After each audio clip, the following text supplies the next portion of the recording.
Hi everybody, Jackson here. Welcome back to the daily endeavors for the 15th of March. Before I go through the endeavors themselves, I need to go through the golden and some sales stuff. So timestamps will be in the description if you want to skip through this stuff, get to the dailies, or if you're stuck on one of those in particular, all that stuff's going to be there. But for the people who like to listen to me ramble on about all the golden stuff, I'll do that. Before that though, it sounds like my voice is getting a bit worse. Firstly though, the sales. The collection and Gold Road are on quite a hefty sale. I know I bloody say this every single time, but this does look like the best sale we're going to get. 70% off thereabouts. That is a damn good sale for Gold Road. Basically, $30 for the price of what would be one or two main DLCs. That's really good value. So, if you're not familiar, Collection Edition gives you Gold Road as well as all the other major chapter zones. They are all these ones here.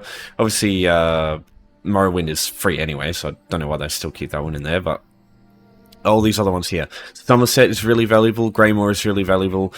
I mean, everything here is kind of really valuable, but getting all this stuff in one for like 30 AU is such good value. Like, you really won't get any better than this. So, you can also get the Deluxe Edition if you want, so yeah, just keep all that in mind. The only thing that's not on sale is the Standard Edition, but I mean, that's relatively cheap anyway, considering how much you get for that. So yeah, definitely consider that. If you haven't got the DLCs already, that's a great thing. And like, even then, like $30 for if you're missing one of the expansions is still, I think, cheaper than what you would pay in game for like crowns to buy it instead. So even if you're just missing one, it's probably valuable. But yeah, at least for Somerset alone, this is definitely worth it. I would probably pay $30 for Somerset alone, just because jewelry crafting just gives you so much, and it does give you cloud rest and a lot of other shit. But yeah, so I think if you don't have the collection edition yet, this is probably one of the best times to get it. Alright, so let's go through the golden. There's a couple of good things here I want to talk about. So I don't think any of the jewelry is worth it, but Grundwolf, firstly, this is basically, if anyone's familiar with Bloodthorn, the set from Glenumbra, it's basically the same thing. Every time you deal crit damage every 5 seconds, you restore a bit of resources. Can be helpful for if you just want to have easy time sustaining, but there are much better options for pretty much anything. It's okay as a tank. The only issue is usually tanks don't have that much critical damage. Like, they don't have much crit chance, so they don't benefit too much. Especially when you look at, oh god, what's the other set? Like, I mean, there's just better options here. I don't think this one's that worth it. It is a DLC dungeon, and if you don't have the DLC, this is the way to get the helmet if you've already got the shoulders. And you know, it's not terrible. It's just, it's not something I would put in any amount of gold into. Zaan, on the other hand, here it is. So Zaan, it has been nerfed compared to the absolute ridiculous powerhouse it was back in the day, especially for PvP. PvP, I wouldn't suggest using this anymore, because it ties to critical damage with a light or heavy attack. That's not really something you're going to be doing a lot, unless you're using a lightning slash heavy attack build. Even in that case, it's still, like, your crit's usually a little bit lower in PvP than it is in PvE, sorry. But PvE, this thing is a fucking powerhouse. Get this thing if you want it in PvE. I don't think there is a better single target set in the game, because in PvE you usually have higher crit chance, so it's more often that you will proc this, and enemies don't run away like they do in PvP. The only thing is you have to be melee. The tether is very small, so breaking it is very easy to do. Even in bosses that do move around, you need to consider that. But bosses that basically stay where they are for like long periods of time, this set's fucking amazing. Like, there really isn't any other set that will perform as well on a single target in melee as this thing will. Considering that you also get the burning status effect, which might help if you use blockade of fire, and burning status effect is always good, just the amount of damage you do with it, and then just ramping up damage of flame damage. You know, it's just, oh man, this thing is so good. It definitely has seen a significant nerf from what it was before, but like, and like, you know, you can't really go wrong with Vulcan and Narayaneth and Feline and all that stuff, and they're easy to get your hands on. But this set is fucking good for PvE, for single target. So if you do really care about your PvE capabilities, then you do want this set. And Scalecaller Peak is a DLC dungeon. If you don't want to spend 15 real bucks or 20 real bucks on like a DLC dungeon, like a pair of DLC dungeons that, let's be real, I mean, at the same time, Scalecaller Peak, I assume a lot of people do have it now anyway, because it was, that and Fungal was free in one of the monthly rewards a little while back, but some people might not have it. In that case, of the few I do suggest buying for 100,000 gold, this is definitely one I would put in that list. So I do suggest this one, because it is really strong for a damage dealer in PvE. Anything else, I wouldn't really suggest it. Like, it can be really strong in PvP, but because of the forced like ladder heavy attack, and the fact that it's really easy to break the tether in PvP, wouldn't suggest it. Alright, everything else, wouldn't really suggest. Barkskin, the heal is quite not good, especially in PvP, where you probably want this. I've heard it's like really good for dealing with guards, but I don't feel like guards are a big problem anyway. And it's a relatively easy. It comes from Elden Hollow 1. I mean, both Elden Hollows, but Elden Hollow, which is a base game, relatively easy dungeon to get through. And in that case, you can just get blue jewelry in that case for way less gold than 200,000. I mean, you don't need to spend any gold anyway. So yeah, don't really suggest this one. Interesting on paper. If it actually removed immobilizations or snares, I would actually maybe think this might be good, but outside of that, fucking deconstruction material. Ring of Prayer, this is an okay like starter healing set. Gives it basically does what Spell Power Girl does, except just gives a shield for about 6 seconds. It's not terrible, it's not great. There's definitely much better sets out there. There's another is it, hold on, I need to remember what it's called. It's from Wayrest. Combat Physician, this one. Basically does the same thing. So you can kind of do a cool shield stacking build with this. But yeah, there's just way better options. Especially if you consider it for like later stuff, like endgame stuff, or like higher tier, like trials and dungeons. Because in those cases, most of the stuff that kills players is just like one-shots and a tiny shield, or like massive damage, and a tiny like 2k shield really isn't going to help much against that, especially since it doesn't apply to block mitigation, so it's not really going to help many people anyway. So yeah, I don't think for especially since Wayrest Hills 1 is so easy, 200,000 gold is not worth it. With it hand, this comes from Alchemical Desert, so Domans are like, there will be so many of these rings on guild stores for very cheap, and still 125,000 gold. That's less. It's more than what you'd probably spend on the chromium plating, and I wouldn't upgrade this to like gold anyway, because it's not an amazing set. It's easy to use and it's okay, but it's nothing amazing. That I would not spend 100,000 gold on this. Sorry, just had to do something there. So yeah, with it hand, wouldn't suggest this. It's an okay set. I don't mind it, but there's definitely just better stuff out there. This is okay. It's not terrible.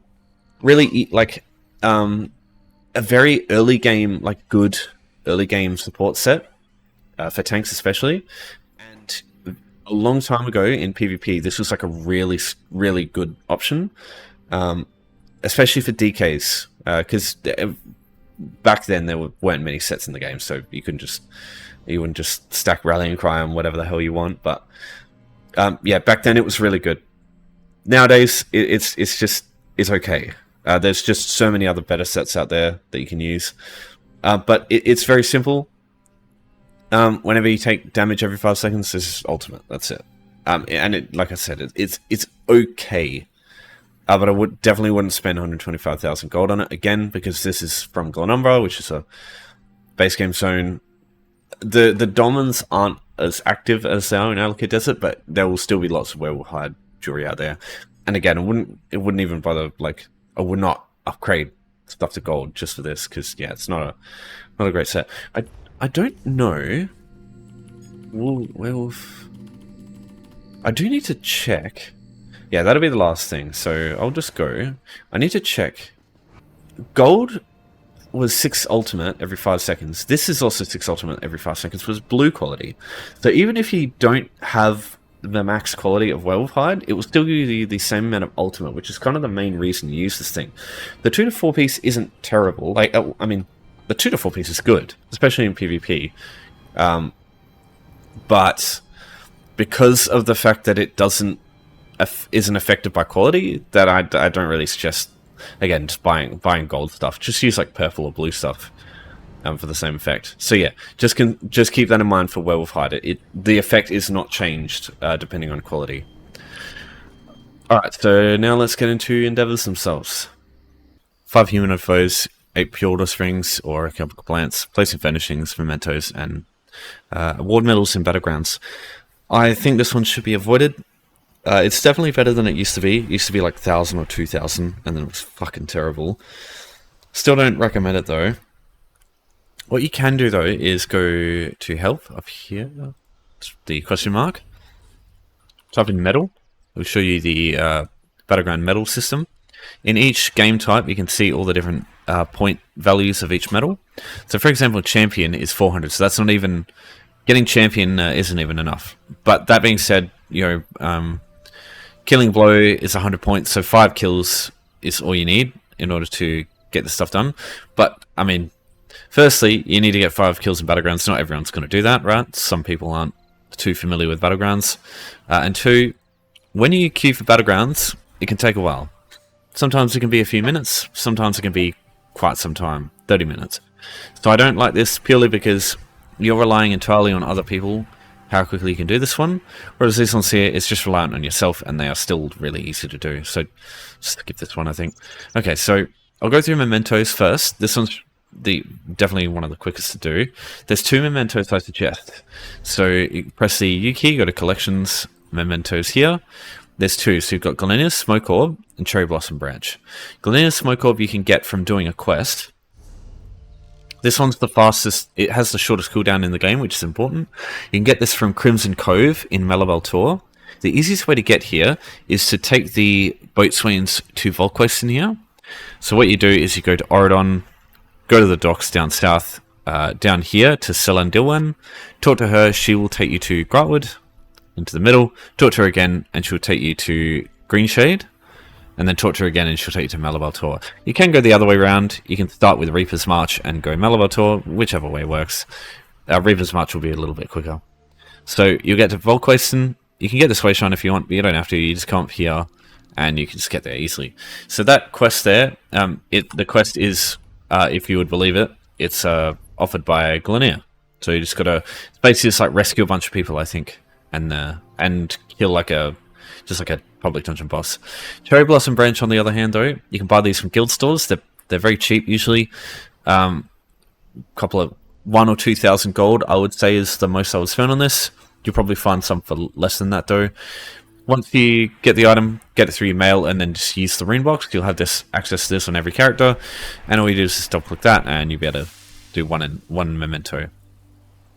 The reason I say Galenia's Smoke Orb's cooldown is good, because every single memento has a cooldown, some are different.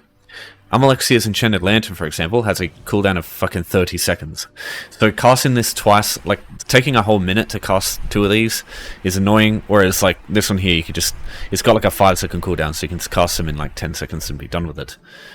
So it just makes it a little bit quicker, that's all. Cherry Blossom Branch is slightly slower than Galenia's Smoke Orb, but they're both very short cooldowns. So those are the only 2 I really think are worth the effort of getting. There's tons of them out there, but yeah, keep it simple. You just only really need those 2, or just 1 really. And while we're on the subject of being inside a house, I'll also go through furnishings. So I will link in the description my setup guide for endeavors. I go through how to get a house easy, but TLDR, you go here in Vocal Guard, this way shrine that you start with, just go here. There'll be a lady you can talk to, complete that quest, you'll get a house for free. Just go to the map, go to houses, and it will show up here. You'll either get the Rosy Lion, Ebony Flask Inn Room, or Mara's Kiss Public House, depending on your alliance. Just choose one of those, doesn't matter which one. They always have they've got like a little candle inside them. and you can just use that. So you can do this completely for free. What you want to do is go into the house. You can do this with your own houses, obviously, too. So what you do is find any item, pick it up, put it away, and now at the bottom left, you'll see it says undo. You just press that button, and then the redo key at the bottom left there as well, and just keep spamming that over and over. And eventually you'll complete the quest. Sorry, the endeavor. And then you just make sure it's back out again, ready to go for next time. You can put it in your inventory, but I think it's quicker just to get this and pick it back up. So yeah, two that you can do very quick there. It like in a minute. Next, I'll talk about Humanoid Foes. This one is humanoids are all damn over the place. It's quite odd that they add like Lamia goblins and shit like that. It also, you can kill humanoid foes in Cyrodiil, even though that's a PvP zone. So I don't know what the point of the whole PvE thing here is. But basically you can go all sorts of places to find this stuff. My advice to you is, if you want to do it in the overland, you can't really go wrong with going to Volkagard, going a little bit north to Silsalen. There are Inheritance members here that they're just racist high elf dudes. Dudes and women, I suppose, I should say. Del's Claim also has the same thing. So these two here have humanoid enemies in them. The only thing is this one here, if you've completed the quest, they will be gone. You won't be able to do that. But you've still got Del's Claim over here, which is good for that. Ingler number, you've got Elesen Tower. Yeah, Elesen Tower here. This one here has bandits in it. You can kill them as well. They're humanoids. Also, you have Silum here. That is full of Old Mary Dominion humanoids as well. So you can use that one too. There's tons of other places, but I suggest using instance zones or instance areas, because I've talked about them a couple of times in the last few videos. But TLDR, if you come in here outside of a group, nobody else can actually attack these guys, and they're all just ready to go. So you don't have to wait for things to respawn. Don't have to deal with other players coming in and killing stuff, and you not being able to use that stuff too. So you can just come in here and they're all ready to go for you. They're just a little bit tougher usually in dungeons. So Vollenfell is usually what I use, because there is a group of humanoid foes right here. There's 6 of them, so that's enough for 5 humanoid foes. There are other places though. In the case of, because it says goblins, you can use Fungal Grotto 1 as well. This one's annoying to get to, but this is usually the one I use for dungeons anyway, so I assume most people have this unlocked. I also have in that setup guide, I have how to get to Fungal Grotto 1 as well, as fast as I know possible. So you can use that, or you can go to Deshan, use Darkshade Caverns 1, there's a bunch of humanoids near the entrance as well. There's a bunch of options there. You've got a bunch of public dungeons as well, like for example, Lion's Den has tons of humanoid foes in it. You've got like a lot of places that just have humanoid foes, you know, you've got them here. You've got them in Vivek's Antlers, you know, all sorts of places. But yeah, if in doubt, I just think just go to Vollenfell, because there's a bunch of humanoids right here. Now these guys will aggro automatically as soon as you get close enough, as you see there.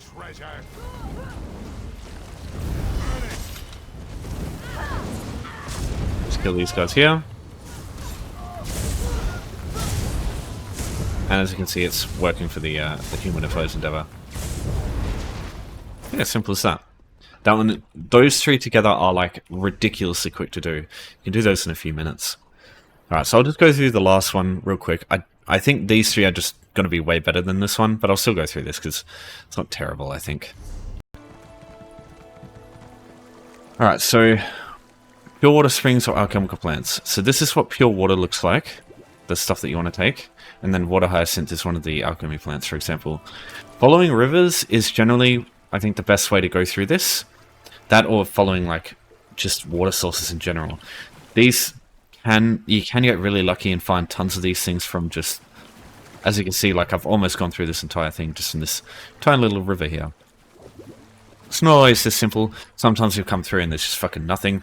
That's why I suggest doing the other ones if you can, because in this case, like if there's stuff here, I just got to run around and look for other stuff.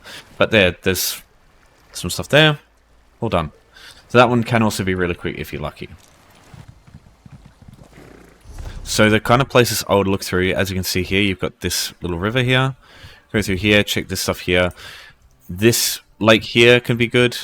This one here also has tons of stuff, but I find this one to be the most busy. in Craglorn. This one here is not used as often, nor are some of the other areas with like that one too as well. You can use. But yes, sometimes it might be best just going to other zones. You can do the same thing for spots like this. You can do the same thing for Deshaan. You've got this area here, which has got some stuff around it. There's these like rivers here you could check. These kinds of rivers here probably have some stuff.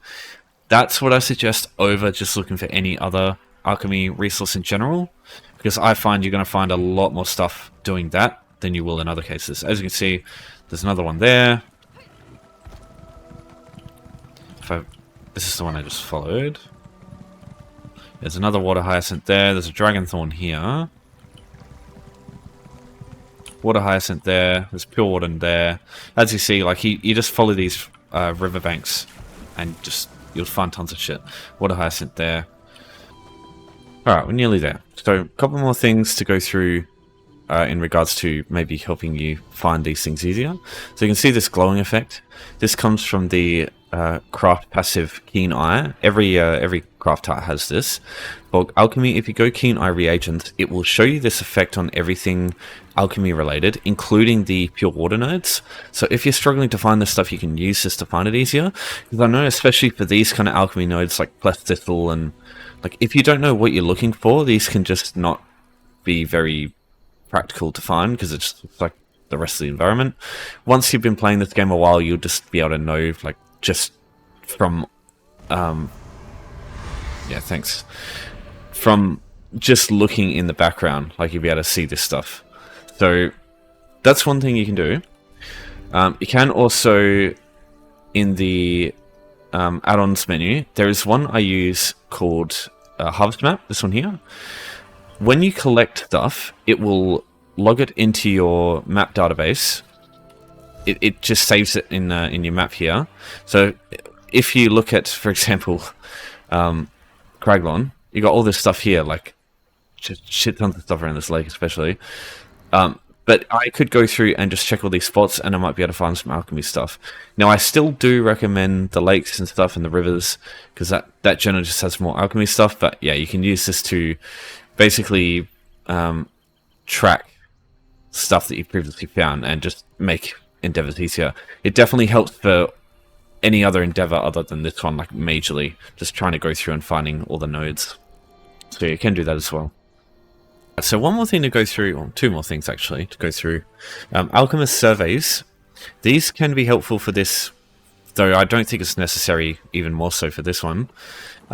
What surveys provide you is, if you go to the location, you've got 6 lush nodes, and these are instant, so other players can actually see these and make use of them.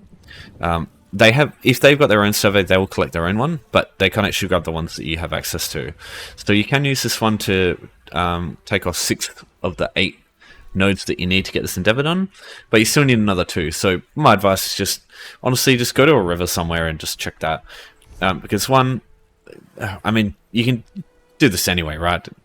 You're probably going to do it at some point anyway, but if it's your last survey, though, I would definitely hold on to it, because sometimes you get these survey endeavors that come up, right? And if you don't have a survey to do those, you are screwed. You can't do them in any other way.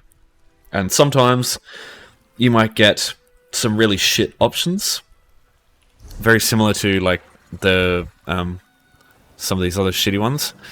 And in that case, if you can't do the server one, you kind of have to do some of the other shittier options. So I just try to hold on to a couple of surveys at least, just to make sure I can do those whenever they come up.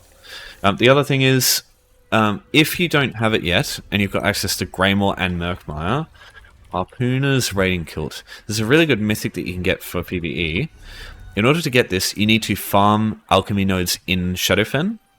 If you haven't got this yet, and you want something like that, because it's a very powerful mythic, you can just come through here and try your luck at some nodes in Shadowfen to see if you get it. But you need to usually need to go through so many nodes, it's not funny. So it's just something worth mentioning there. It's not super important, but just want to make that clear. But yeah, that's Daily's done. So if any of you have a question for me, if you're stuck on anything, just let me know in the comments. You know how it is. I support you guys if you need it. But that's Daily's done. Thanks everyone for watching. Thanks for your support as always. I'll see you next time, and take care. You right over there?